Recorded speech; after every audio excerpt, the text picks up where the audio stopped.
ஏய் பிரியா, போய் தண்ணி எடுத்துட்டு வா. ஆ சொல்லுங்கண்ணா.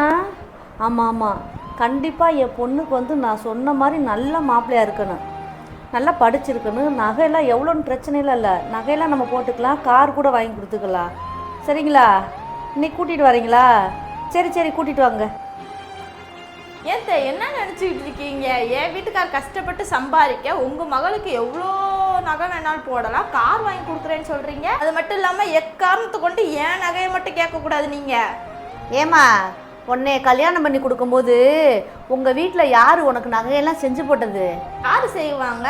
எங்கள் வீட்டில் எங்கள் அண்ணன், என் தம்பி, எங்கள் அப்பா அம்மா எல்லாரும் சேர்ந்து தான் நகை செஞ்சு போட்டாங்க. சரியா தாண்டி சொல்கிற. உனக்கு கல்யாணம்னா உங்கள் அண்ணே, உன் தம்பி, உங்கள் அம்மா அப்பாலாம் சேர்ந்து நகை போட்டு கட்டி கொடுப்பாங்க. ஆனால் என் பொண்ணுக்கு கல்யாணம்னா உன் புருஷங்கிட்ட எதுவும் கேட்கக்கூடாது, உங்கள் அம்மா வீட்டில் போட்ட நகை எதுவும் கேட்கக்கூடாது. அப்படின்னா என்ன அர்த்தம்?